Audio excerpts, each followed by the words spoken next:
Sorry, not yet. Oh. All right, now.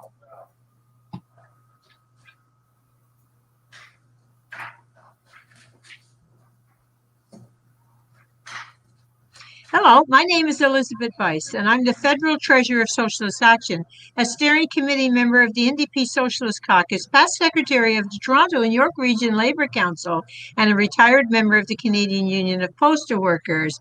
Before I go any further, I want to apologize to our audience for the 5-minute wait. We just had a technical problem.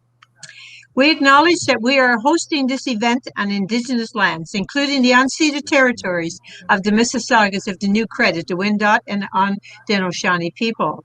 We join in the fight for justice, recognizing that there can be no real reconciliation without restitution. That entitled seizing the assets of the big resource corporations and returning them to the commons.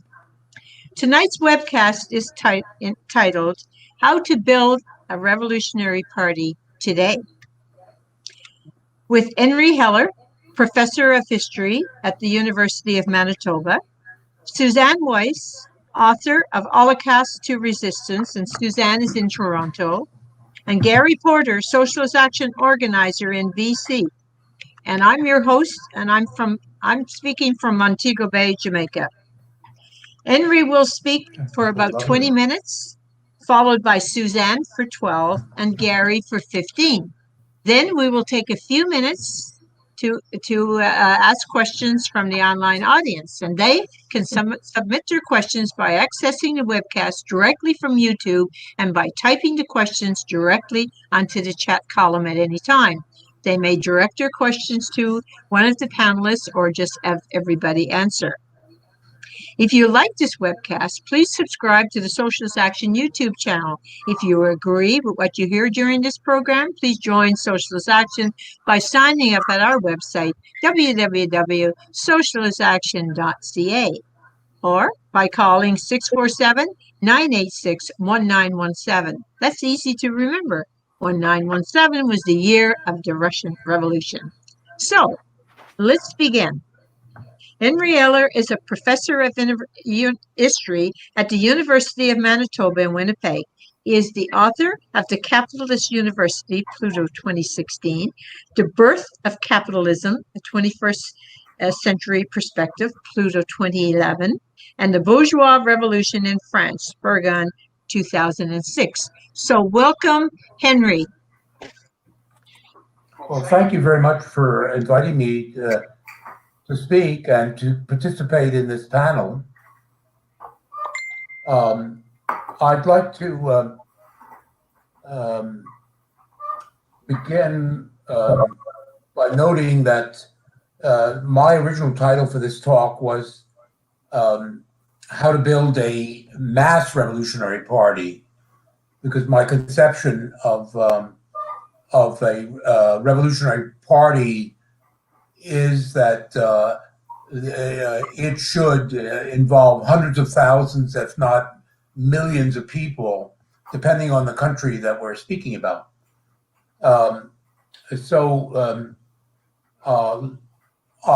Please, I have 20 minutes, I will say a lot of things that are, I think, somewhat controversial.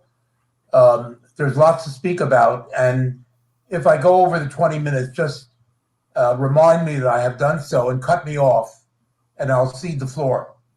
So to begin with, politically, we live in a world dominated by a global military police force.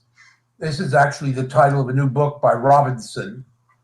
But we know that all over the world, the police forces are looking more or less the same. They're occupying armies in most of the countries of this world. My contention, of course, is that it is this apparatus of a globalized military police which guarantees the continued existence of capitalism, because capitalism as it stands now at this moment, I contend, has been politically and ideologically delegitimated. And furthermore, it's more and more obviously economically and ecologically dysfunctional. So that I think in in all countries, in order to overthrow this apparatus, I believe a mass revolutionary party is necessary. A mass membership is necessary in order to develop the force necessary to this task. In other words, overthrowing the armed military who block, at this juncture, the development of proletarian revolution. And this mass proletarian party would, on the one hand, it would attempt to overthrow the existing militarized order, and in order to do so, it would galvanize, it would lead the population at large in terms of such a revolutionary process. And by revolutionary process, I mean the destruction of the capitalist state or capitalist dictatorship, and the institution of the proletarian revolution. Now, let me find my place. Yes, hold on.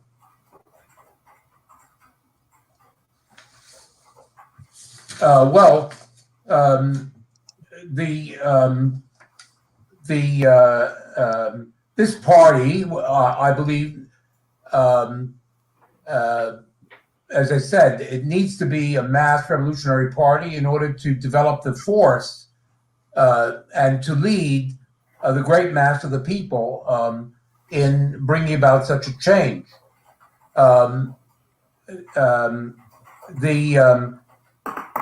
At the same time, I would say, I would add that, of course, a revolutionary process involves a certain degree of violence.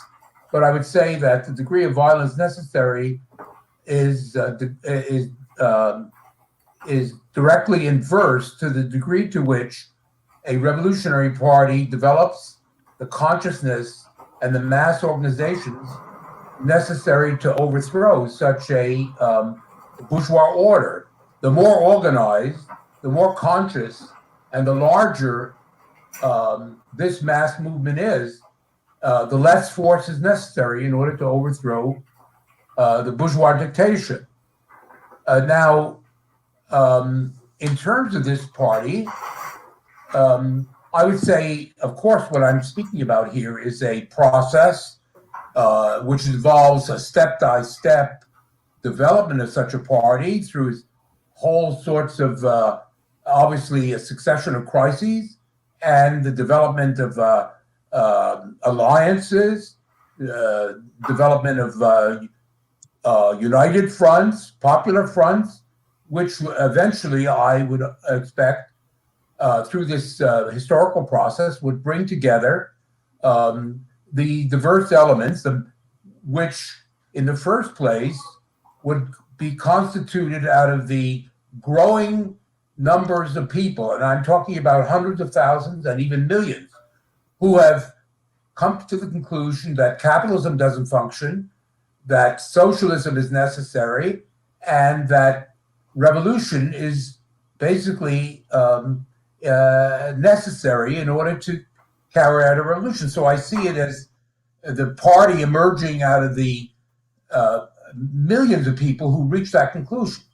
At the same time, we know that across the spectrum, there exists in many countries, a whole number of small Marxist parties, the old Communist Party, the Trotskyists and their various factions, the Maoists, who I contend should find a place within this mass party. That is to say, they should form factions and tendencies within this mass party.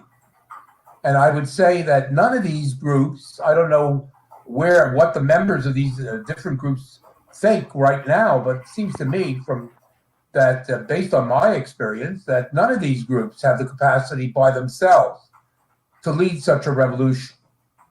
On the other hand, collectively, these Maoist, Trotskyists, and Communist parties have an incredible degree of ideological sophistication and organizational experience that can, through in this mass party, as factions, as tendencies, can provide invaluable help to the Revolutionary Party.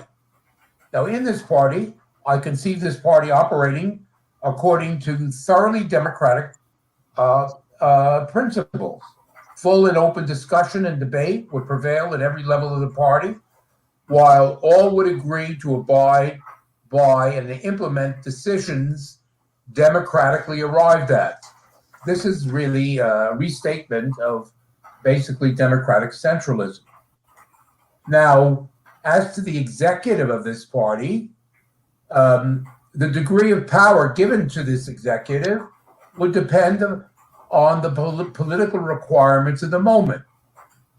That is to say, in a increasingly crisis-ridden situation, such a party the executive would have more power.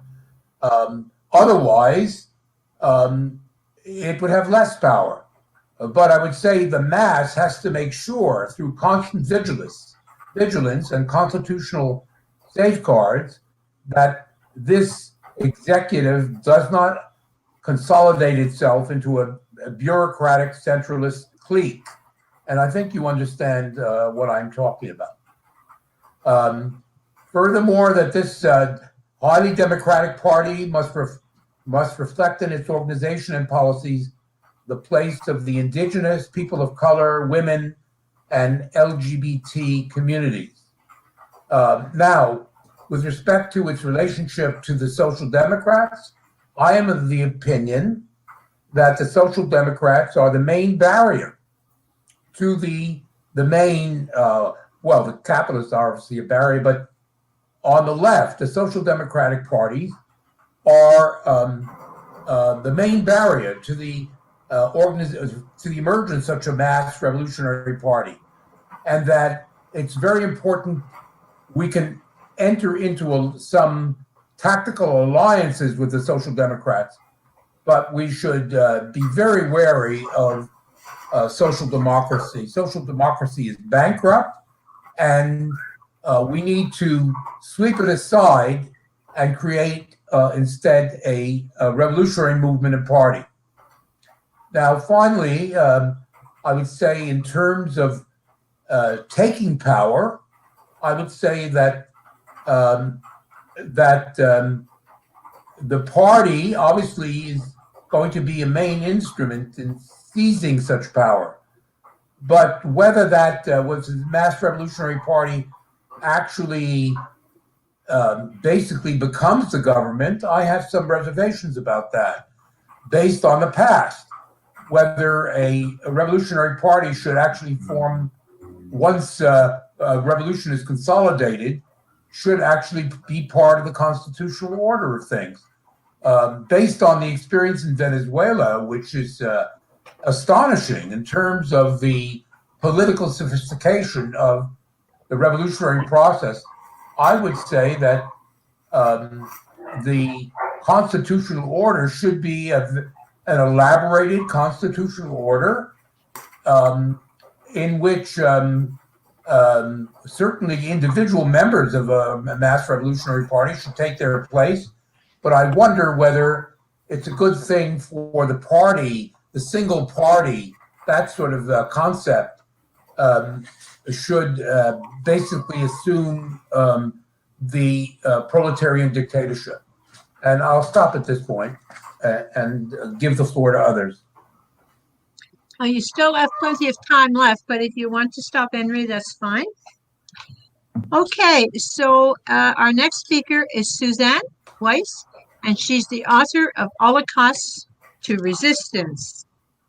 She was born in Germany, occupied France, lived for decades in the United States, and is a longtime revolutionary socialist. Welcome, Suzanne. Thank you very much, Elizabeth. I'd like to take more than 12 minutes, especially since Henry has left me a little time. No problem. No problem. Thank you so much. 61 years ago, I learned how a socialist transformation would be possible in the heart of the beast, the USA. I learned from socialists who had met Lenin and Trotsky in Moscow, who knew the Russian Revolution firsthand. Jim Cannon, Rose Korsner, Arnie Swabach, and others, members of my local branch in Los Angeles. They drew on ideas in the Communist Manifesto by Marx and Engels and the history of the Russian Revolution by Trotsky. They published their view of revolutionary strategy in a book called Socialism on Trial, which was our socialist recruitment handbook at the time and is now online. It's a transcript of a famous court case which should be read and studied today, especially in the climate of growing mass social movements. In 1941, Cannon and 17 other socialists were arrested and charged with conspiring to overthrow the government, the US government, by force and violence. That's the eternal slander of the political police against socialists, then and now. At the trial, Cannon was the main witness, and he explained in court the fundamental ideas of socialism. I'm going to quote from his court testimony. Cannon said that socialists seek a social revolution, a radical transformation of the economic structures of society, the property base of society. Such a revolution becomes possible when the ruling class of society is no longer able to solve its problems and to a large degree lost confidence in itself, Cannon stated. The misery and the desperation of the masses must have increased to the point where they desire a radical change at all costs and share a tremendous sentiment for socialist ideas. Also necessary is a workers' party that is capable of leading and organizing the movement of workers and their allies in a resolute fashion, that is, with determination. The Workers' Party stands with these masses in an irreconcilable struggle against capitalist regime of oppression, misery, butchery, and for a system that represents justice and equal opportunity and equality. On a broad range of issues, our views are shared by the majority, Cannon said. But as to the socialist revolution, we are in a minority. We see a win. We seek to win a majority to the goal of socialist revolution through education, in meetings, publications, participation in trade unions and elections, running candidates in elections, and through building the mass movements themselves. As long as workers have and use their democratic rights, Cannon said, a socialist party will exhaust all the possibilities for a peaceful transformation to society to the very end and help the masses do the same. We have every reason to be confident that we can win over the majority of the people to our program of socialism. Cannon affirmed the possibility of legislating the social transformation through Parliament or by constitutional amendments as part of a qualitative expansion of democracy. What does expansion of democracy mean? Let me comment on this. Look at the Black Lives Matter movement in the United States, how it shook society and rallied a majority. Without mass social movements like that, a parliamentary majority won't get us far. What is more, to end racist cop killings, the mass movements need to dissolve capitalist police forces while striving for a new society and build a new system of security services shaped by working people and their allies. That kind of change demands more than a vote in Parliament. We need a revolution based on major mass movements such as the Black Lives Matter and unions encompassing the whole society, the entire society. Their activists need to take command, dismantling the old repressive apparatus, creating new institutions of workers' democracy. To coordinate and drive forward this transformation, we need a workers' government. It may be constituted based on electoral victory, but its strength will be based on a mobilized and militant population of working people, immigrants, blacks, people of color, and indigenous peoples. Returning to Cannon's testimony, he explained that in all probability, the capitalist minority will not allow such a peaceful transition. History shows that no privileged social class leaves the scene, quote, without trying to impose its will on the majority by force. Without trying to impose its will on the majority by force, end of quote. That's what Trump exemplifies. If rejected by voters, he suggests he will stay on regardless and call out his armed supporters. The New York Times, in a lead article, warned that in that case, the election's outcome could be decided in the streets, conceivably by an unstoppable mass movement to oust Trump in the defense of democracy. We don't yet have the conditions for socialist revolution in the US, but when socialist revolution is in fact posed, it is often exactly in that way. Cannon points out that this is the way workers understood the October 1917 revolution in Russia. They saw the assumption of power not as an insurrection, but as a defense of their revolution. Here's what Trotsky wrote.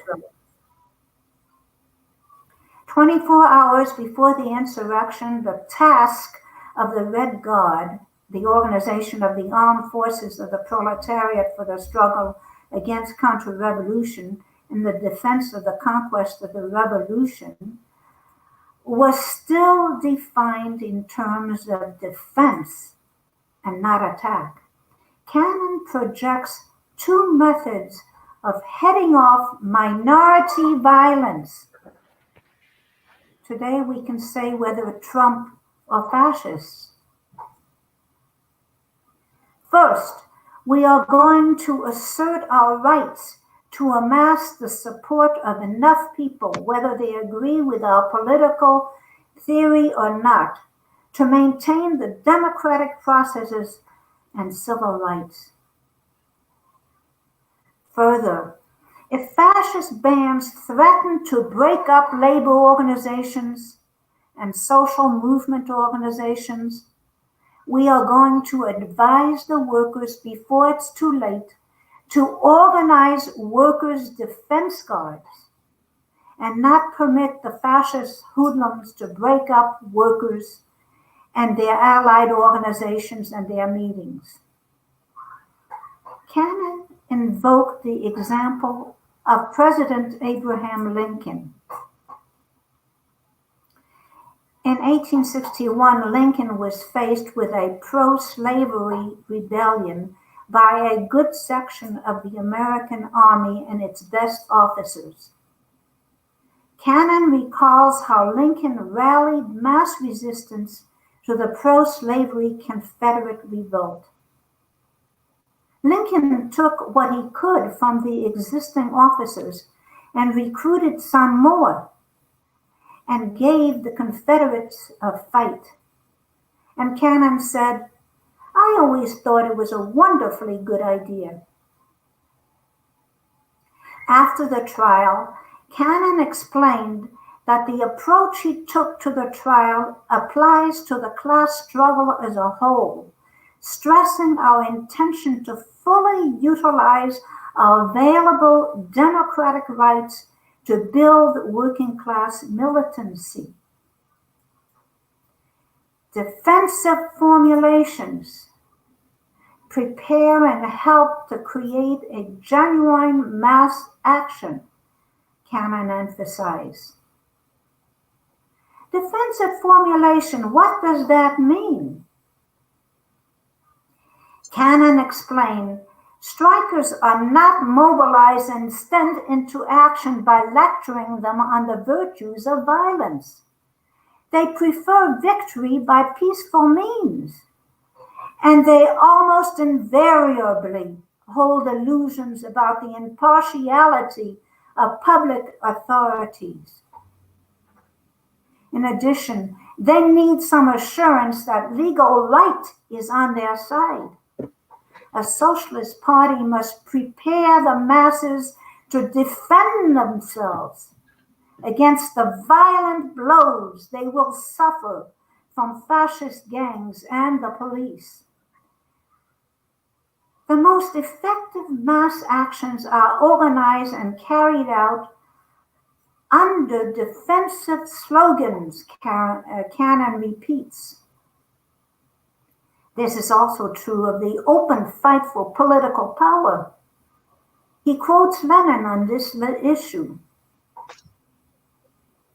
Our business is to help to do everything possible to secure the last chance for peaceful development of the revolution by presenting our program, making clear its general national character and its absolute harmony with the interests and demands of an enormous majority of the population. Now I want to comment.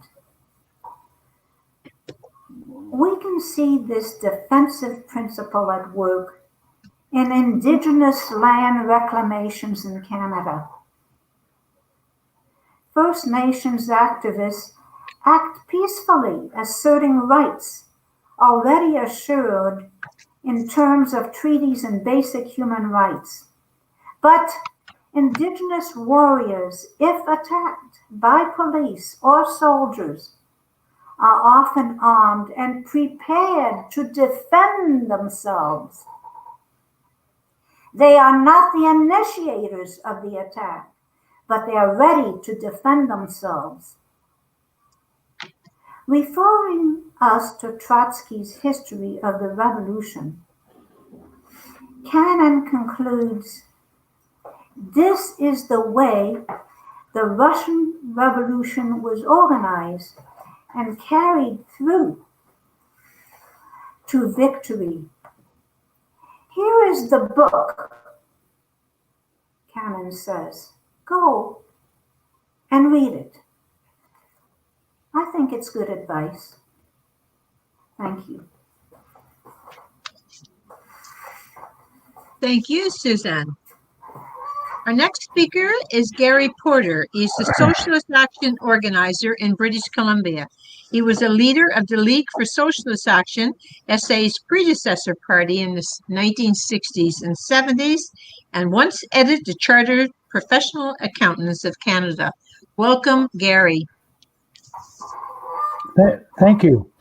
Yes, I don't have a large company with me of revolutionary socialist chartered accountants, but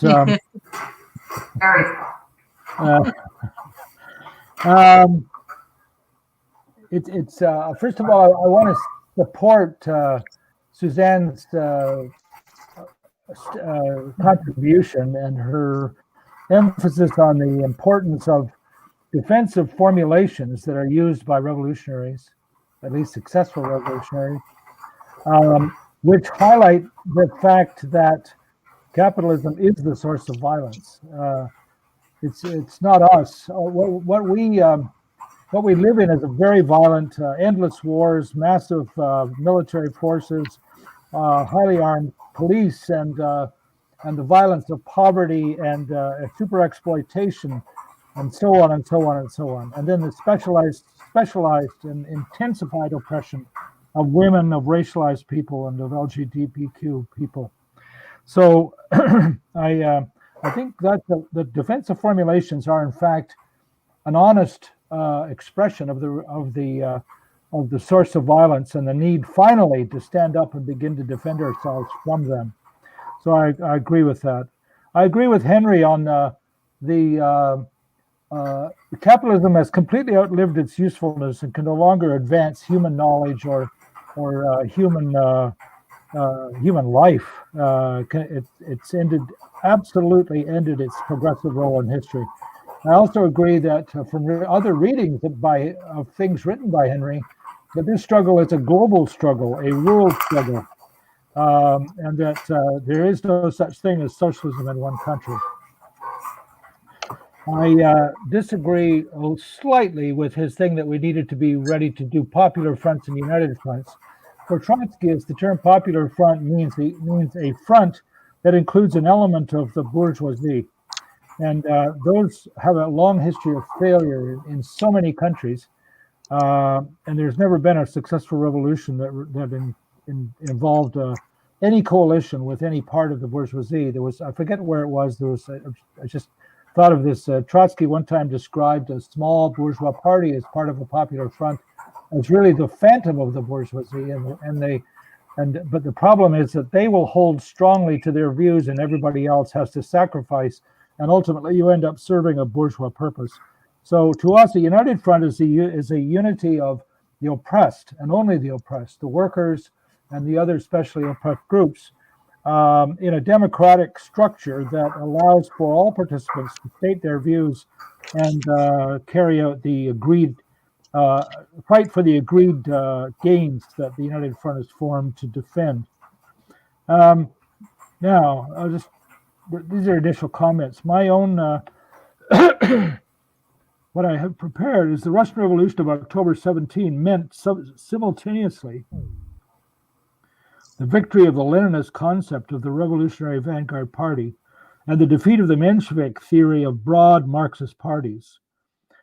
The Mensheviks held that the working class would spontaneously develop towards revolutionary consciousness, and that therefore the task of Marxists was to organize a party that would simply reflect this development. By relying on spontaneous militancy of the development of revolutionary consciousness, the Mensheviks degraded the historical tasks of the revolutionary vanguard delegated the historical tasks of the revolutionary vanguard into a spontaneous historical process, and inevitably built a mass party of uneducated workers led by a layer of careerists, parliamentarians, and intellectuals for whom workers' power was remote and unreal. Such parties eventually and inevitably betrayed the socialist revolution and indicated their bankruptcy by voting war credits for the blood of the World War I. The Mensheviks supported Kerensky and the fleeting bourgeois government, the Duma, or parliament. By contrast, Lenin held that revolutionary consciousness did not develop spontaneously, but had to be consistently fought for. He set out to build a vanguard party capable of fighting for the Marxist program and transforming the revolutionary potential of spontaneous militancy into revolutionary consciousness. Why is it that workers do not arrive at revolutionary consciousness spontaneously? Because workers are educated in bourgeois schools, which falsely teach the superiority of capitalism, the striving for profit and competition is a natural and normal way of living. Workers work long hours to feed their families. They read and watch the bourgeois media. They watch, which calls those who struggle against exploitation and oppression troublemakers, terrorists, and often racist names. Police violence is always just behind the curtain or in the open, especially it's an omnipresent, especially for the racialized gender and sexual minorities. And most workers are fragmented without unions. Union workers are seldom mobilized by the privileged pro-capitalist bureaucrats who dominate the union and run them autocratically. The working class develops towards political consciousness through mass action in the class struggle, and the resulting class of rival leaderships, political parties, and programs, so that the revolutionary consciousness can only develop by means of the dialectic between revolutionary theory and revolutionary practice, formulated in the program and developed by means of the Revolutionary Party. The task of the Revolutionary Party is to win the majority of the working class to the revolutionary banner by means of the fight for a program of transitional and democratic demands. Our job is to transform the revolutionary potential of spontaneous militancy into revolutionary communist consciousness and defeat all middle-class contenders to arrive at the workers, who active in the workers' movement. So that the sorting out of the ideas, who's right and who's wrong, happens in the mass struggle, or is decided in the mass struggle and the fight for the support of the workers by advancing the programs that each has, and the workers having to experience the struggle and make their own decisions. How important is this work? Trotsky summed up the centrality of Revolutionary Party in his famous expression, "The historical crisis of mankind is reduced to the crisis of revolutionary leadership." The gathering, multifaceted crisis of world capitalism is forcing one layer after the other of the working class onto the streets and into opposition, beginning with the super exploited and especially oppressed, blacks and other racialized minorities, women, third world workers. As time goes on, the reformists' desperate efforts to hold back the wheel of history will demonstrate more clearly to the masses that the crisis of the proletarian leadership, having become the crisis of mankind's future and culture, can only be resolved by a revolutionary socialist revolutionary leadership and the struggle for workers' power. And I agree with Henry, not party power, but workers' power. The operation of the law of value drives the working class into revolt. The working class is objectively revolutionary. It's just not subjectively revolutionary. It has the power collectively to win, but has not spontaneously developed the necessary revolutionary socialist consciousness.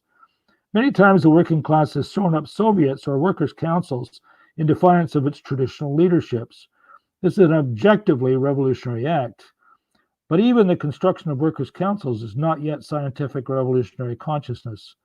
Equally, many times the working class has constructed its Soviets or workers' councils with radical democratic and subjectively socialist consciousness and has been betrayed. Radical democratic consciousness is not a partial form of communist consciousness, but false consciousness, bourgeois consciousness. And consciousness and action do not generally coincide except in the actions of a revolutionary party. The operation of the law of value drives workers to revolt, but at the same time, the operation of the law of value means the enslavement of labor to capital, the growth of inequalities, and the labor aristocracy inside the proletariat. Militancy to the revolutionary class consciousness can only be done by means of building the Revolutionary Party.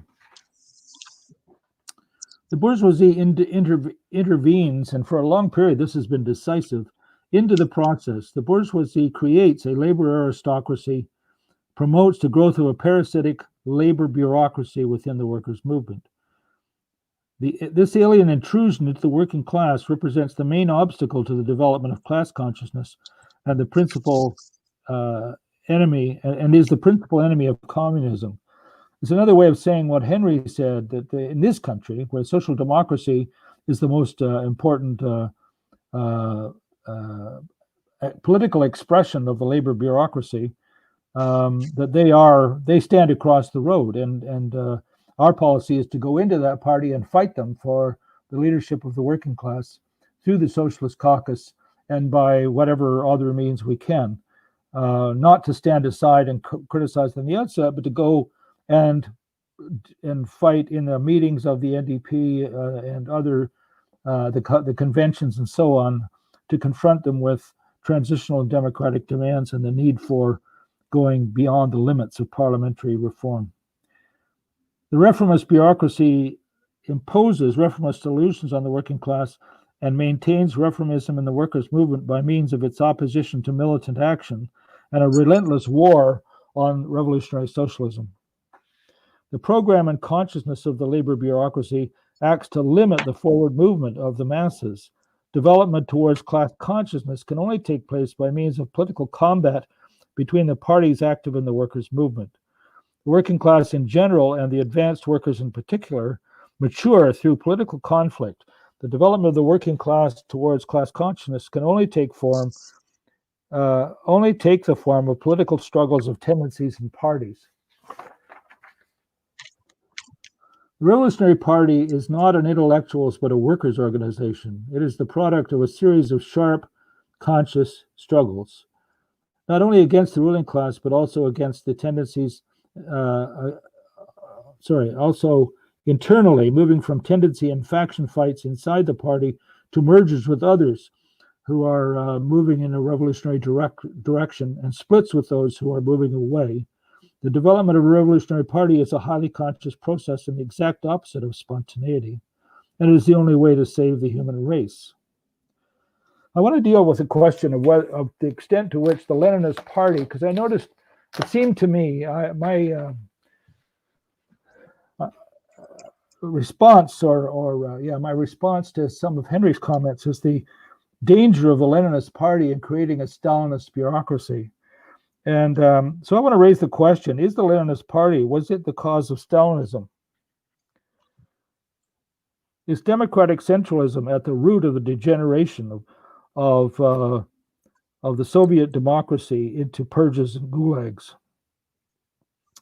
It was not the former structure of the Leninist Party that led to the degeneration of Soviet worker state into a bureaucratic nightmare.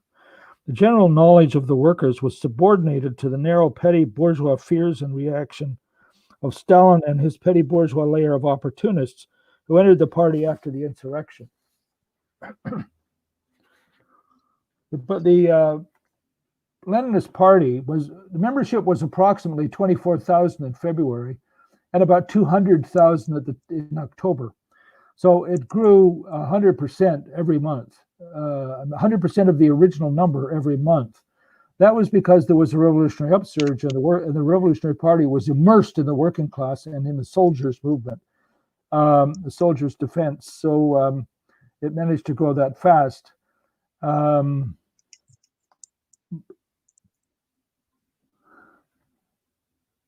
So it's obviously very, very flexible and very responsive to the mass movement. But what did cause the rise? It was the far more overwhelming material, real-world circumstances that befell the working class in their revolution. Years of brutal war preceded the revolution, an even more destructive civil war and imperialist invasion after the revolution. Crops and production fell to 25% of World War I levels, resulting in widespread famine, starvation, and disease. When scarcity prevails, lines begin to form. When the lines increase enough, order must be maintained. And those who manage the supply and distribution of scarce goods never forget themselves.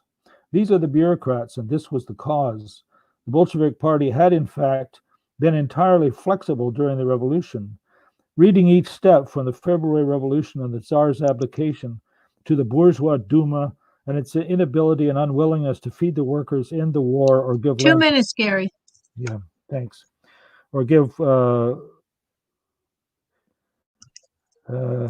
anyway, and end the war or give land to the peasants. To the rise of the Soviets, then to the rise of the Soviets and the creation of dual power, the undermining of the army, the defeat of Kornilov threat in July, the seizure of power by the Soviets, and the sweeping away of the Duma in October.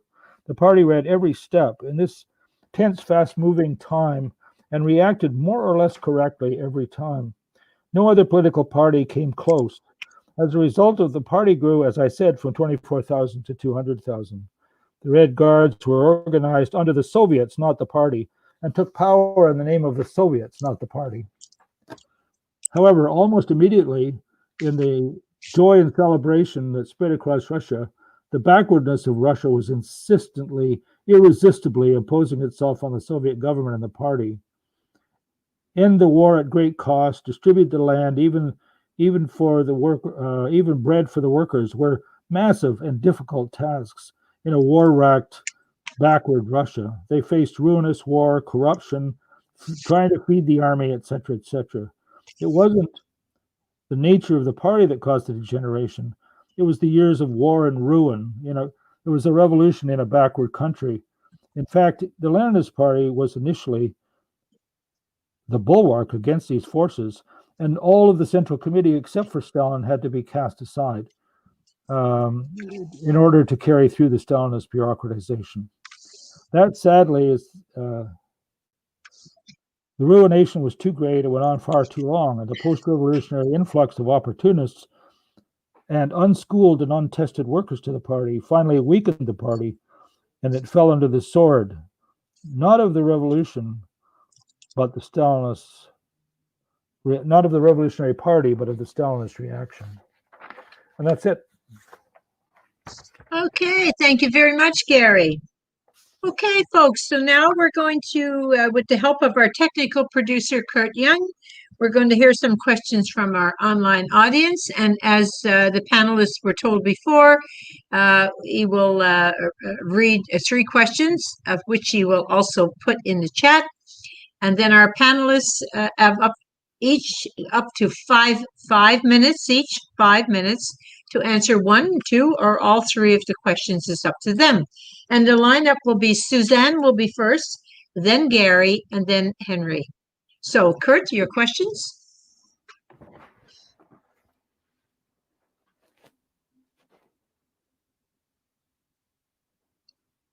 You're not. Can't hear you, Kurt. Turn on your mic, Kurt. Mr. Technical Producer. Getting distracted.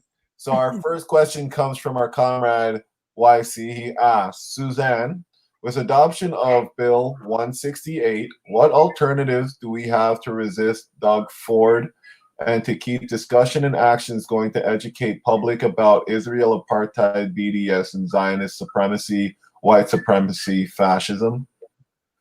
Barry Weisletter asks, how does a mass revolutionary party emerge without the intervention of a relatively small revolutionary nucleus intervening persistently in the mainstream working class organizations for socialism? And our last question comes from John Wunderlich, who asks, question for Henry, what role do you see for worker co-ops, self-organizing by workers, especially in the so-called gig economy, in the buildings of culture and resistance and a mass working party? Okay, thank you, Kurt. So we're going to go to our speakers now. Make sure your mic is unmuted before you begin. So, Suzanne?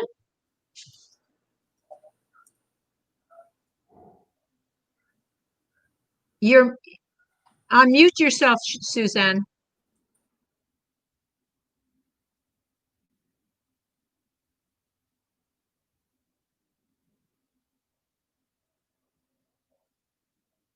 Okay, thank you.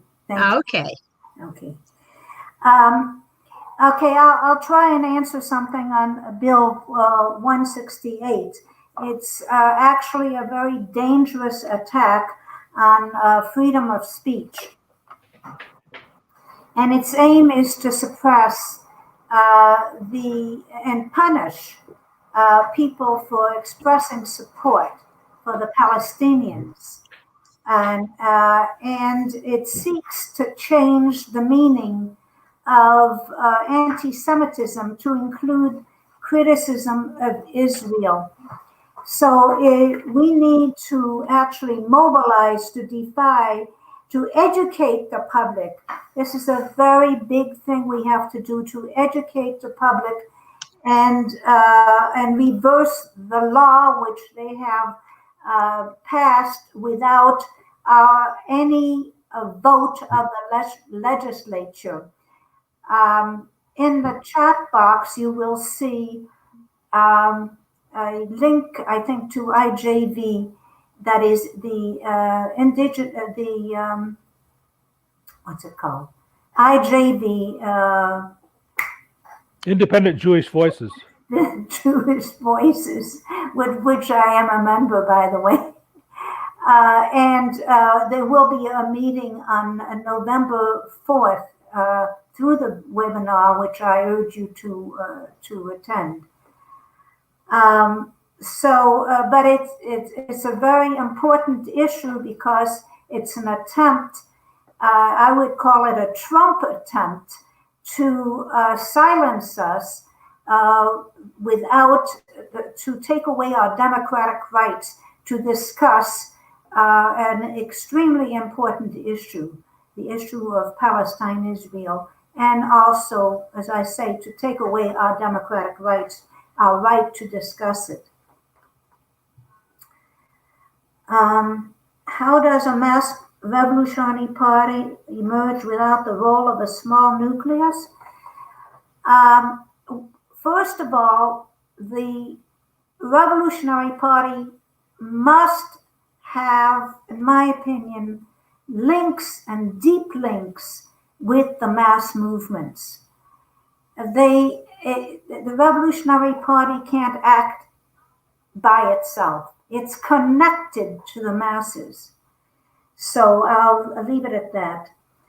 And as far as the role for the workers' co-ops, I would say the workers have to extend their democratic rights. They have to first defend their democratic rights right here, right today, and then push forward to have more power in their decision of their lives, of the policies that are made in their name. They have to have the right to make those policies.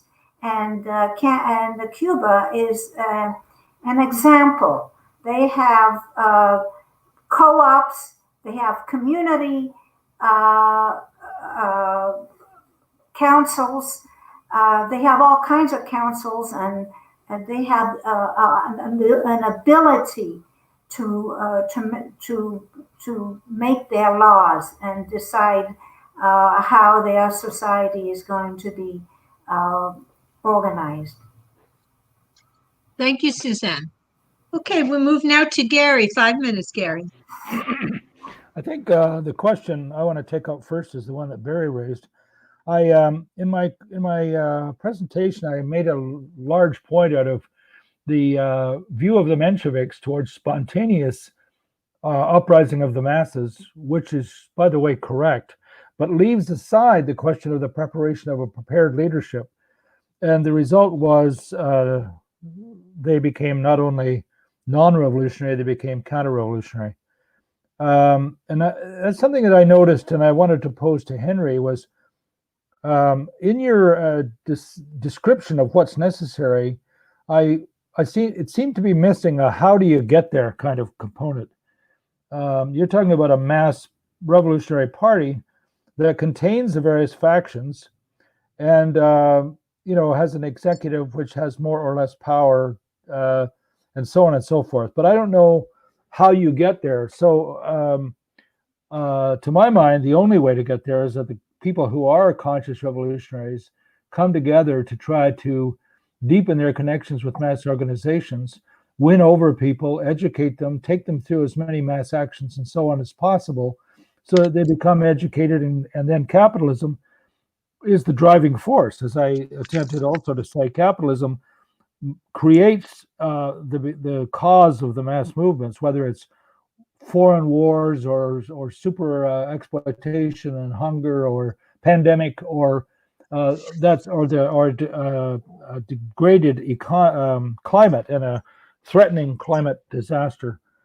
So it seems to me the whole process of building a revolutionary party is a conscious one, and that the conscious core has to strive to build itself and deepen itself. If it fails, of course, unless there's some other process that I am unaware of, then humanity fails. And so the only, socialists, in my view, I think I've said this before, are cursed with the disease of optimism, because we keep fighting. We are, there's what else can you do with your time at this point except to try to build that necessary revolutionary leadership. And in this time of increasing radicalization, Socialist Action has been accelerating in its growth of new young militants coming out of all of the different struggles, and it has a really upturned accelerating curve of growth. So we'll see how that happens. But I don't understand Henry's method, how he sees that other mass party developing. The other thing is that it's not possible. Basically, what you've got is different. The tendencies, the CP, the old Communist Party and the Maoists and the Trotskyists have quite different ways of. As far as I'm concerned, the Communist Party has a two-stage. Well, it has a program of reforms for today, and then in speeches and social events, they talk about the communist revolution one day. We elaborate a program of traditional demands that undermine capitalism and teach, in the fight for them, teach workers something about the nature of the capitalism and of its state.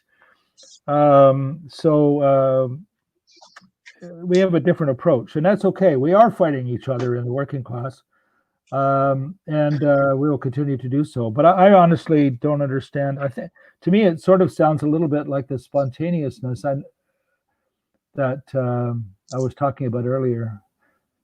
That's it. Okay, Gary, thank you. So, Henry, 5 minutes. Can you hear me? Yes, Yeah. I can. Can you hear me? Yes, Yeah. I can. Okay, to begin, I'd like to begin with John Wunderlich, who's an old friend of mine. His question about self-organizing co-ops and so on. I see that as being an intrinsic part of the mass movement, and that it's very important for members of this mass revolutionary party and the various tendencies and so on to be deeply connected with the organizations of the working class, which are multiple and very varied. And it reminds me of the recent book by Mike Davies.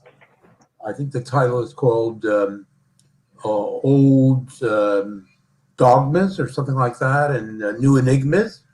And data shows how incredible the different kinds of self-organization of the working class from the 19th century on to the present has been enormous. So there's enormous possibilities in the working class itself. But I do believe that a mass revolutionary party is necessary to lead this. Now, the second point I would like to address is the question of, the fact that the most conscious people politically are to be found in the different Marxist revolutionary parties, that the various Trotskyist groups, the Maoists, the Communist Party. And by the way, the Communist Party today defines itself as revolutionary. I realize that in the past they virtually became a reformist party, but they seem to have changed. And I myself feel that none of these parties by themselves have the numbers for all their experience and all their devotion. I would ask you to look around and sort of come to the understanding that cooperation and linking is necessary in order to create an effect, a broad and deep enough party that can actually bring about a change in these very complex and large societies that we live in. And I would say that therefore, like one of the speakers here spoke about the need for parties to raise the revolutionary consciousness of the masses. But I would say that for example, I don't believe that socialist action by itself can bring about such a change in the society as a whole. We need something larger. And at the same time, we have to respect the cultures of the different political parties. The Socialist Action has its tradition. The Communist Party has it. The Maoists have their tradition. And they can find expression as different factions or tendencies within a larger party. The last point I want to deal with is the question of violence. For some reason, somebody has gotten the idea that somehow I espouse violence. Not at all. But I know that the historical process invariably involves violence, and that certainly revolutions come about by violence, and we can't predict the way a revolutionary process will unfold itself. But at the same time, I can say that the more organized, the more conscious the working class and the people in general are, the less violence is going to be, because that is an overwhelming force, and so that would be my position. Okay, thank you, Henry. Okay, Kurt, we're going to go back to our final round of questions. And I do believe that you said there's 5 of them, but 2 of the questions are exclusively for one of the panelists. So please, Kurt. Well, unfortunately, just as you said that, John Wunderlich posted another question. Well, we only have so much time, so let's try to split them up 3 and 3, and I'll have to give our panelists less time. So let's go with that. Okay. So our first question comes from Linda and Guy Lowe and Miller. It says, thousands identify as democratic socialists in DSA in states with small fragmented groups on revolutionary left. How can groups work to build unity in action advancing goal of building a party? Our second question comes from Elizabeth, our host. She asks, how can an abstract constitutional formula, such as Henry proposes, unite small radical groups into one party, apart from vigorous political practice where the various tendencies prove merit of their ideas? And then our last question for this round is directed at Suzanne from OIC. Asks, Suzanne, things are escalating now. B'nai B'rith Canada is demanding that Facebook adopt IHRA, for example. How can we fight back? Okay, panelists, we're going to start with Henry and then move to Suzanne and then Gary. And I can only give you 4 minutes each. Sorry, but that's the time allotted for this time around. So, Henry. Can you hear me? Yes, I can. Yes. Okay. I guess this concept of a mass revolutionary party, I am, you have to understand, I'm assuming that there would be a process, and process, the nub of it is the class struggle, and as a result of the class struggle and the experience that come out of that, that of necessity, these Lost your sound. We've lost your sound. Can you hear us? will find it necessary to coalesce, will find it necessary to cooperate. Otherwise, they will be ineffective. And so I foresee this as a kind of a process. I'm assuming that. And I would leave it at that. Okay. Thank you, Henry. Suzanne?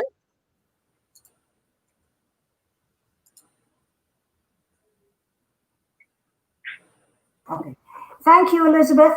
I'd like to say that I don't think that the small parties of the left today are necessarily going to be part of any large party.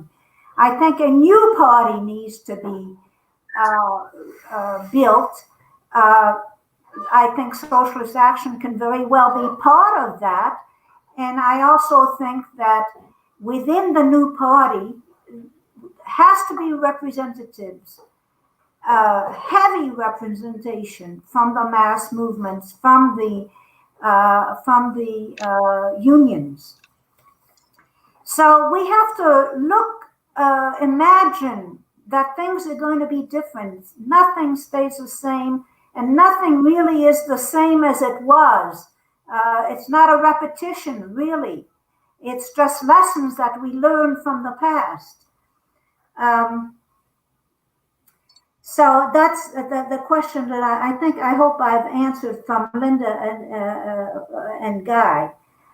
And I think as far as Henry's issues on violence, it's very important to realize, yes, I agree with you, there's going to be violence, but where does the violence come from? The violence comes from the capitalists, right? They're the ones. And also the fascist gangs that are organized. And what I'm just repeating what Cannon says. We have to organize, we have to warn the workers, they have to be organized to defend themselves, not to initiate they will not initiate the violence. They want peace. So they would like a peaceful road to socialism if they know about socialism. We have to teach them about socialism. We have a big thing ahead of us. That's all. Thank you. Oh, thank you. I'll just say one more thing. To YC about escalating with B'nai B'rith. We have to unite our small forces on the left who know about what this issue is, this fight, this defense for democracy. We have, again, our job is to educate the public. That's a big task. We have to do it. We're trying to do it through webinars. We're trying to do it through leaflets. We're trying to do it through various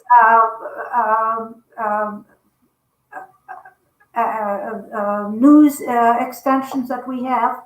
So that's what we have to do. We have to educate the public and try to unite. I think we can win. Thank you, Suzanne. Gary? United Front, I want to talk about two things. United Front,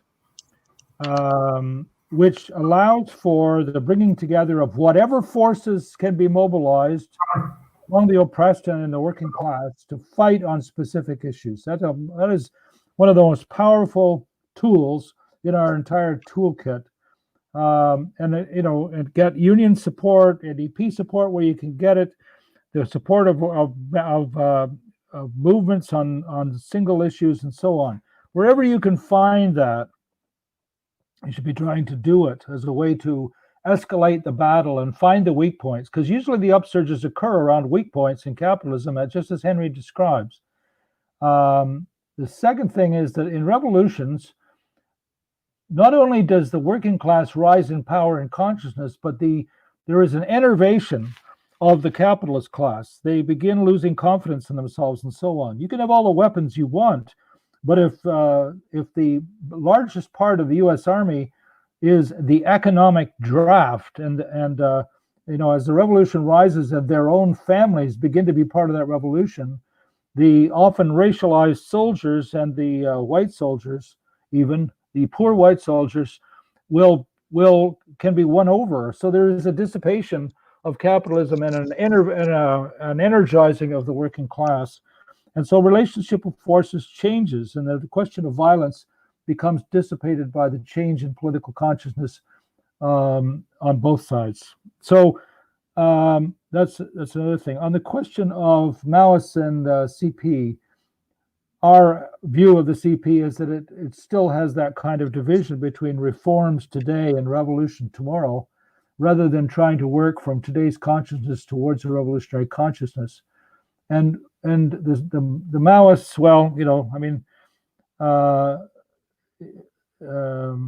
they arose in support of Mao Zedong, who was a revolutionary, who led a revolution, but formed a deformed worker state because he was a follower of Stalin. And capitalism has subsequently slipped back towards capitalism. We see ourselves as really divided from them. Democratic Socialist, they have more numbers, but they also don't understand the question of the state. And so I'm happy to work with Democratic Socialists and go through experiences and perhaps win over some or all of them to an understanding of the state and the need for a revolutionary party that doesn't see winning enough reforms to change the nature of capitalism to socialism without dealing with the question of the oppressive capitalist state.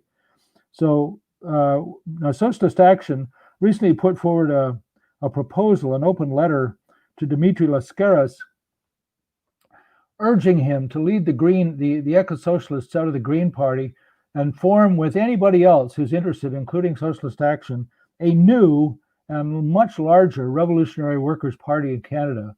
We agree with Henry that Socialist Action, that this process will not happen in some linear fashion, that we have to be creative. And I think this is one of the most creative proposals in a long time in Canada. And it came from Socialist Action, which is very open to where new possibilities are for creating different organizations of which we would simply be a part, and of expanding the revolutionary party building process in qualitative ways. It's not linear. It's a question, as I said earlier, of fusions and splits, and of looking for opportunities to find whole groups of new adherents. And I think that really is the way the new revolutionary party will be built. Wrap up. Okay. Okay, thank you, Gary. Okay, so we're going to move on. We have 3 more questions, and Kurt, if you can read them quickly and put them in the chat.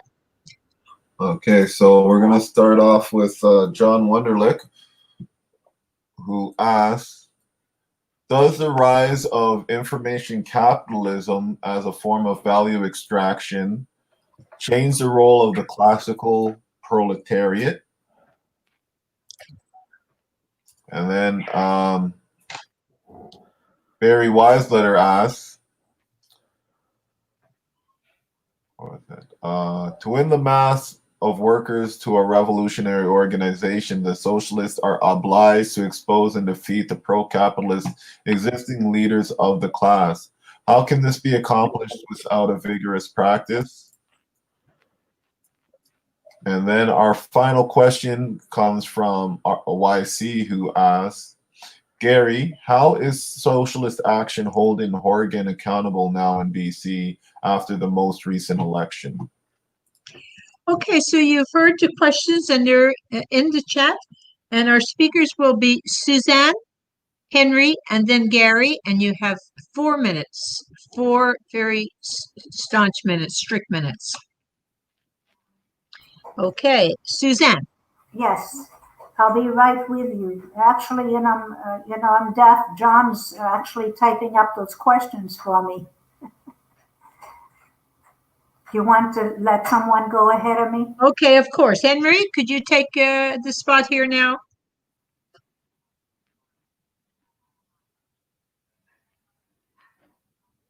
Hello, Henry.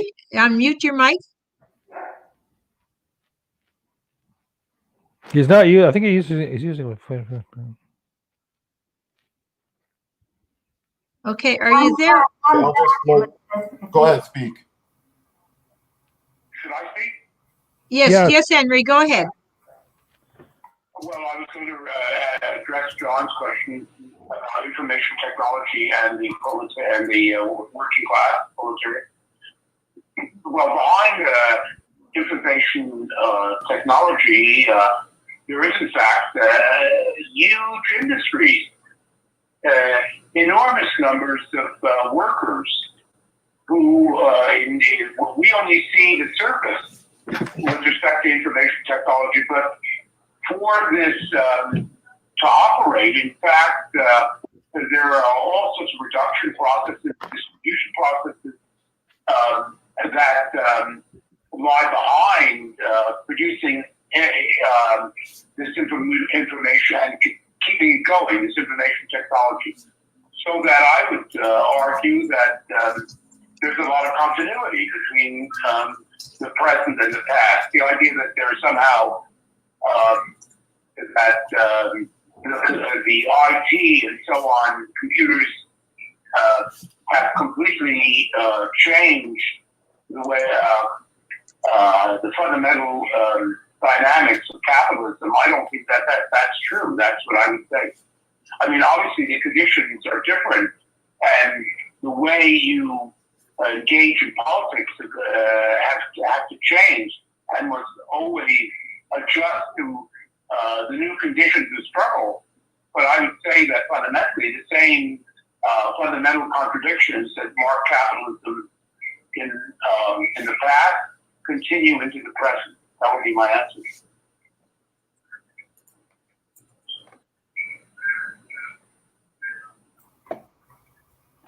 You're muted. You're muted. Sorry, Elizabeth, you're currently muted.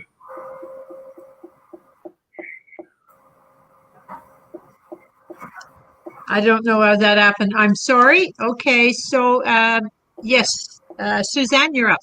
Thank you. Okay. I just want to say that you can't expose the failed leaders of the left. What's the point? Let's go forward. Let's go forward. And what we need to do today, we need to unite. We need to build the mass movements. We need to insist on our democratic rights. We need to educate the people on socialism and the road forward. So I'll just leave it at that. Thank you. Okay, thanks, Suzanne. Gary? I'll answer the question on the Horgan government in a second, but just on the nature of the working class and so on. I want to read from the Grundrisse by Marx. He says, nature builds no machines, no locomotives, railways, electrical telegraphs, self-acting mules, etc. These are products of human industry, natural material transformed into organs of the human will over nature, or of human participation in nature. And that second phrase is more in line with the way we think today. They are organs of the human brain created by the human hand and the power of knowledge objectified. The development of fixed capital indicates the degree general social knowledge has become a direct force of production, and to that degree, hence, the conditions that, and to what degree, hence the conditions of the process of social life itself have come under the control of a general intellect and have transformed in accordance with it. I just want to say that the problem summed up in a word. I mean, other than the fact that there's a crisis of revolutionary leadership, the reason that we need a revolutionary leadership is that the general intellect cannot move forward under capitalism. And we have to open the road so that human culture and of human production and human art can go forward. That's our job. And one other little point on that is that if we remember back to quite recently when the RCMP moved in and broke up a blockade along the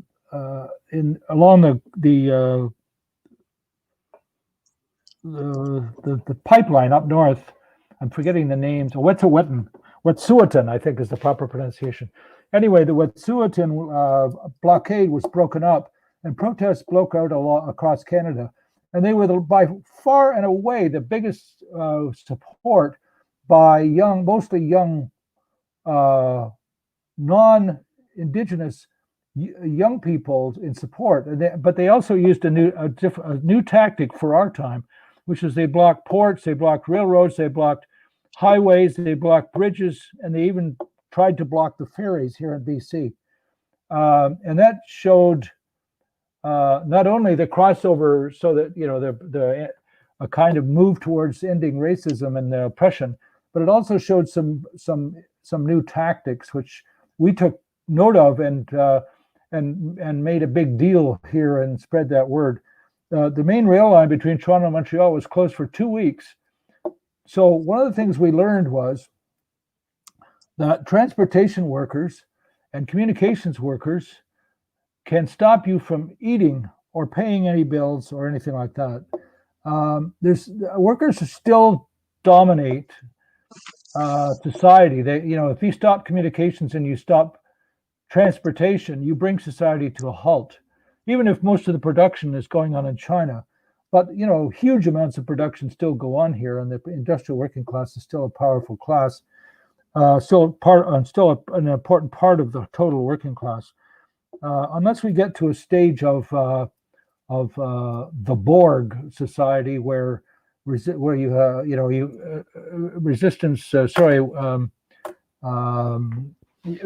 is futile and you're simply part of a machine, which I don't see happening anytime soon. The working class will still hold the power to bring capitalism down. There's a lot of voices here after the election, moving to the Horgan question, that are saying, you have a big majority, now is the time to act with courage and make the changes needed in society. And I've heard it from a publication that has a wide circulation here called the Tyee. I've heard it from Canadian Dimension. I've heard it from us and the left wing and the NDP. A lot of people are saying Horgan has no more excuses. Now he should reverse the decisions on Site C. He should reverse the decisions on LNG and move to green energy, and he should start building mass public housing and so on. So there is a pressure simply by virtue of the fact that he has no more excuses. And what we need to do is find specific points of that and form united fronts. And we're a small organization. We will take our cues from the larger organizations and push our demands as well as we can. But one of those places is in the NDP. 1 minute. Good. One of those places is in the New Democratic Party itself. There's no better way than stirring up the electoral district associations and the affiliated trade unions. And we, of course, work very publicly outside the NDP, but also within the NDP. So we're going to be putting forward our demands inside the NDP as well, and directly to Horgan. Thank you, Gary. So a special thanks to Henry and Suzanne and Gary, and also to our producer, Kurt Young in Mississauga, and everyone who participated in tonight's conversation. Please consider buying a subscription to Socialist Action newspapers, only $25 for 1 year, delivered to your door. To fill out the form, just visit our website, www.socialistaction.ca. That's www.socialistaction.ca. And if you would like to join us, write to socialistactioncanada@gmail.com or just call us 647-986-1917.